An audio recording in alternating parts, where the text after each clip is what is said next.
안녕하십니까. 이번 차시에서는 향기 치유의 일환으로서 향이 아토피성 피부의 염증에 미치는 영향에 대해 살펴보도록 하겠습니다. 아토피는 기묘해서 알 수 없다라는 의미를 지니고 있는데 1925년 미국의 A. 코카가 인간의 특유한 어떤 종류의 물질에 대한 선천적 과민성에 대해 명명함으로써 사용되기 시작했다고 합니다. 국민건강보험심사평가원 제출 자료에 의하면 세계 인구의 약 10% 내지 20%가 이 피부염으로 인해 고통받는 것으로 추정되고 있으며 그 환자 수도 늘고 있는 추세라고 합니다. 유전적인 요소와 더불어 급속한 산업화로 인해 해결책을 제시 못하고 있을 정도로 완치가 힘든 질환으로서 피부 감염도 동반할 수 있어 바이러스 감염 등 다양한 후유증이 발생하는 경우도 있다고 합니다. 정상 피부와는 달리 피부 장벽이 손상된 상태이기 때문에 황색 포도 상구균에 감염될 가능성이 훨씬 높다고 하며 각질층의 보습 기능도 저하돼서 피부를 통해 증발하는 수분량 수치인 TEWL 값도 급격하게 증가함으로써 피부 질환의 악순환이 계속될 수 있기 때문에 신속한 치료와 관리가 필요한 질환입니다. 현대병, 환경병, 문명병 등으로도 불리는 아토피 피부염은 심한 소양감을 가지는 재발성의 만성 피부염으로서 아토피의 원인과 증상은 너무나 복잡해서 이에 대해 모두 다룰 수는 없기 때문에 이번 강의에서는 주로 피부에 나타내는 염증에 향기가 어떤 영향을 미칠 수 있는지에 대해 알아보도록 하겠습니다. 건강한 피부는 우리 내부의 장기를 보호해주는 매우 중요한 장벽 역할을 하게 됩니다. 즉, 피부 표면에 위치한 각질층이 세균들이나 먼지, 알러지 물질이나 오염 물질의 침입을 막아주는 장벽 역할을 하게 됩니다. 우리나라에서도 피부과 의사들과 화장품 전문가들이 결성한 한국피부장벽학회가 활발하게 피부장벽과 관련한 학술 활동을 하고 있습니다. 우리가 화장품을 피부에 바르면 우리 피부는 화장품이 우리 몸속으로 들어오는 것을 막는 역할을 하게 됩니다. 만약 화장품을 발랐는데 1분도 지나지 않아 모두 우리 피부 속으로 흡수된다면 과연 어떤 일이 일어날까요? 예를 들어 콜라겐 성분이 우리 피부를 구성하고 있는 물질이며 피부 탄력에 도움이 된다고 할 때 만약 화장품에 콜라겐 성분을 넣어서 피부에 흡수시켜 탄력을 증대시켜주는 화장품이 있다는 광고를 보시면 어떤 생각이 드나요? 일단 우리가 로션이나 크림을 피부에 문지르면서 흡수되었다고 느끼기까지 걸리는 시간은 대체적으로 1분 이내가 됩니다. 우리가 화장품이 흡수되었다고 느끼는 동안 실제로 증발되는 수분량은 매우 작습니다. 또한 그 시간 동안 피부를 통해 진피층까지 흡수되는 화장품의 양은 거의 없습니다. 물론 시간이 많이 경과하면 아주 소량이 확산의 원리에 의해서 조금씩 침투가 될 수 있지만 그 양이 크진 않습니다. 따라서 화장품이 피부 속으로 흡수된 것처럼 생각되는 것은 단지 각질층으로 흡수되는 계면화학적인 특성과 문지르는 데 드는 힘의 증감과 관련된 유변학적 특성에 의해 생기는 단순한 느낌의 차이일 뿐이며 이러한 특성을 측정해주는 장치가 바로 레오미터가 됩니다. 상식적으로 생각해서 만약 1분 이내라는 짧은 시간 안에 화장품이 실제로 흡수되어서 콜라겐 성분이 진피층까지 들어간다면 더 큰 위험이 발생하게 됩니다.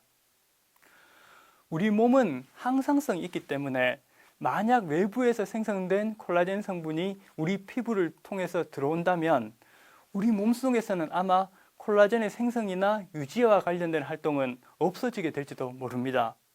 즉, 스테로이드 연고의 부작용처럼 우리 몸의 균형이 깨질 수 있다는 거죠. 아토피성 피부와 같이 피부 장벽 기능이 손상된 경우에는 연고를 바르게 되면 연고 내의 스테로이드 성분이 쉽게 피부 속으로 침투할 수 있습니다. 그래서 우리 몸은 침투하는 스테로이드 성분, 즉 일종의 호르몬의 생성에 변화가 생기게 되고 이로 인해 다양한 부작용이 발생할 수 있게 됩니다. 의사의 처방을 받아서 스테로이드 용고를 적절하게 사용하면 치료에 큰 도움이 되지만 남용하게 된다면 스테로이드 연고의 피해는 아주 커지게 됩니다. 화장품을 바르면 피부 속으로 침투하는 양이 너무너무 작다고 하는데 그렇다면 왜 화장품을 발라야 되는 걸까요? 그 이유는 피부 표면 전화와 관계가 있습니다. 겨울철 건조한 환경에서 우리 피부 각질은 매우 쉽게 거칠어져서 피부 표면이 쉽게 손상이 됩니다. 예를 들어 겨울철 아침에 이 근처 피부를 긁으면 하얗게 변하는 것을 누구나 경험해 본 적이 있을 것입니다. 그 부위를 현미경 사진으로 찍어보면 각질 덩어리들이 판처럼 일어나 있는 것을 볼 수 있습니다. 실제로 피부 표면의 전하들이 수분이 부족하게 되면 분산되지 않고 각질 덩어리 판 끝으로 모이게 되는데 단순한 계산만으로도 서로 미는 힘이 수천 배, 수만 배 이상 커지게 되는 것을 알 수 있습니다. 이러한 정전기적 반발력에 의해서 각질판들이 서로 쉽게 분리가 되고 피부 표면이 거칠어지기 때문에 가시광선이 불규칙하게 반사돼서 피부 표면이 희게 보이게 되는 것입니다. 단순히 물리적으로 떨어져 있는 상태가 되기 때문에 긁어서 희게 변한 부위에 로션이나 크림을 바르게 되면 피부가 원래 상태처럼 깨끗하게 돌아옵니다. 그러나 희게 일어난 각질이 제거된 것이 아니라 화장품의 수분에 의해 표면 전하가 골고루 분산되면서 거칠어졌던 피부 각질이 원래 위치로 배열되기 때문입니다.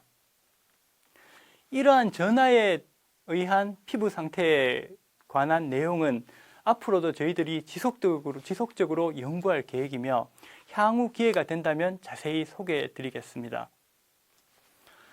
이와 같이 보습제를 바르면 피부 각질 전하들이 골고루 분산돼서 각질들 사이의 반발력이 현저하게 줄어들게 되고 피부 표면 각질층 손상이 줄어들게 됨으로써 피부 장벽 기능이 다시금 강화가 되는 것입니다.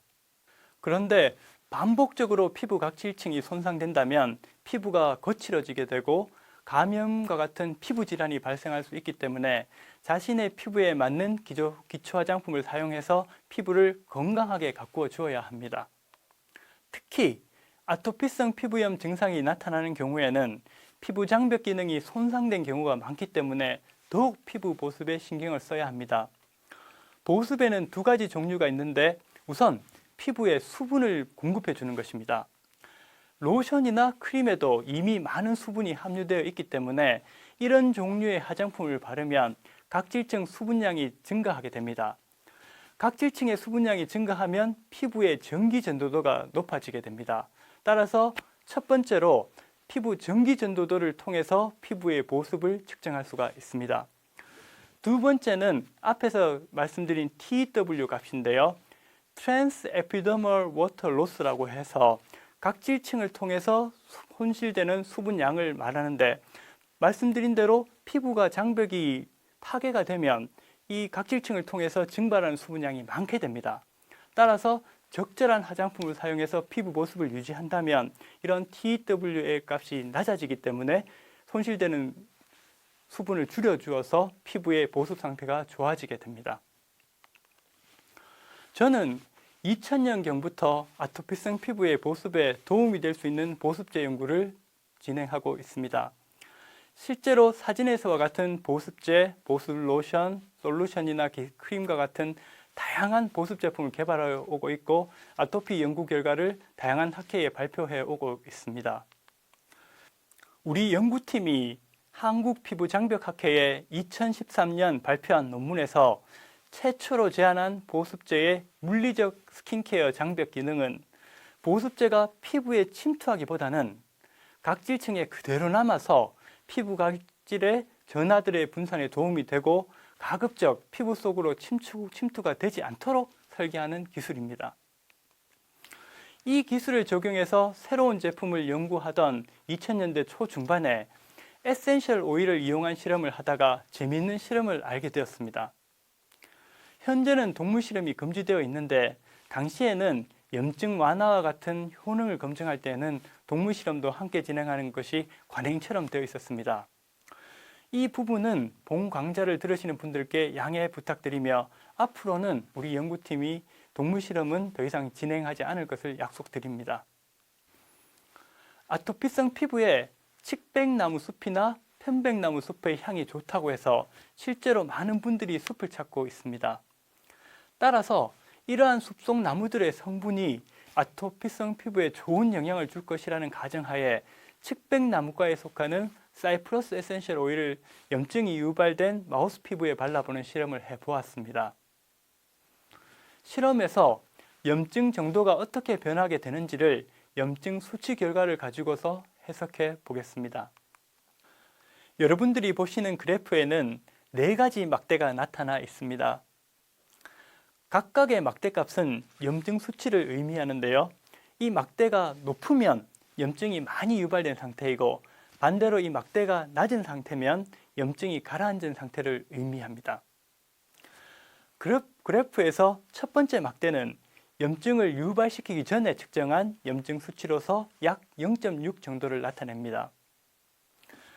두 번째 막대는 염증을 유발시킨 경우에 나타난 염증 수치 값으로서 약 1.4에 가까운 값을 나타내는 것을 볼 수 있습니다. 세 번째 막대는 사이프러스 오일을 염증 부위에 바를 때 나타난 염증 수치로서 약 0.9에 가까운 값까지 낮아진 걸 볼 수 있습니다. 즉, 염증 수치가 30% 정도 감소됨으로써 에센셜 오일이 염증 증상의 개선에 도움을 주는 것을 알 수 있었습니다. 그런데 흥미로운 것은 에센셜 오일을 바르지 않고 단지 증기 상태로 흡입만 한 동물에서도 염증 수치가 감소했다는 사실이었습니다. 그래프에서 4번째 막대가 사이프러스 에센셜 오일을 증기 상태로 흡입하게 할 경우 측정한 염증 수치 값인데 약 0.7 정도를 나타낸 것을 알 수 있습니다. 놀랍게도 사이프러스 에센셜 오일을 흡입했을 때 염증 수치가 약 50% 정도 감소함으로써 이 오일을 염증 피부 부위에 직접 바를 때보다 염증 수치 완화에 더 큰 효과를 나타냈습니다. 염증 수치 외에도 시간 관계상 생략한 여러 실험 결과로부터 향기를 흡입만 하더라도 바를 때보다 더 우수한 아토피성 피부 염증을 완화시킬 수 있다는 결과를 얻을 수 있었습니다. 이 결과를 통해 우리 향산업 전공 교수들은 향기요법의 가능성과 잠재력에 대해 다시 한번 확신하게 되었고 향후에 더욱 관련 연구에 매진해서 향기 치유의 과학화를 위해 노력해 나갈 것을 다짐하기도 했습니다.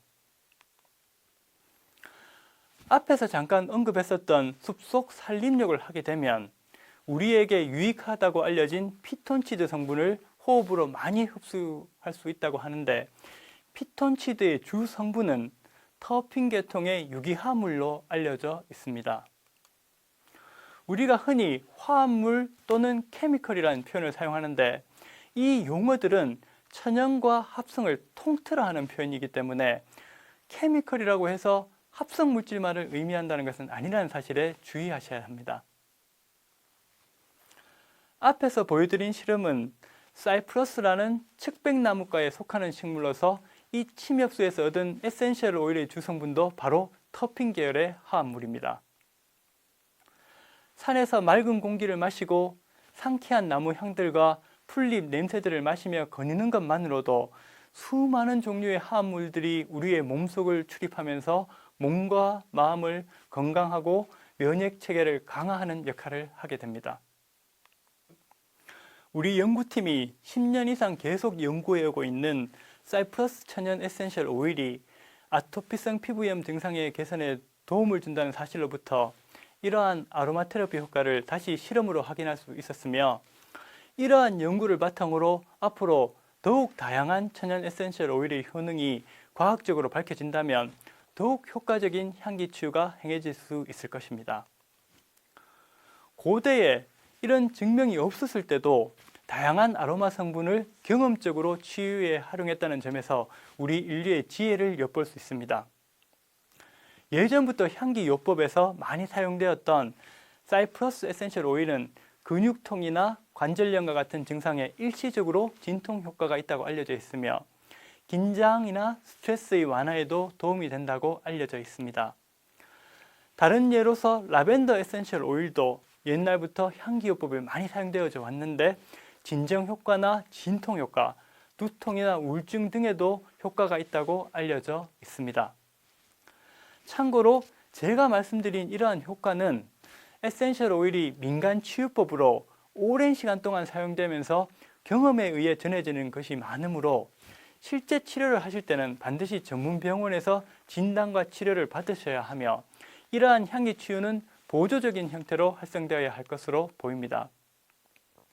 물론 에센셜 오일이 의약품이나 의약 보조품으로 승인된 경우라면 문제가 없을 것으로 보이며 우리 연구팀은 지금 제시하는 실험 데이터를 통해 더 많은 연구자들이 향에 관심을 가지고 향기 치유 효과가 우수한 향료들을 찾아내어 향기 치유가 우리의 삶의 질을 더욱 높이고 또한 윤택하고 건강한 삶을 살 수 있는데 기여할 수 있기를 진정 희망하고 있습니다. 우리 대학에서 향산업 전공학과를 만든 치드도 바로 여기에 있습니다. 다음 주에는 아로마콜로지와 다양한 향기과학의 원리와 응용에 대해 말씀드리도록 하겠습니다. 감사합니다.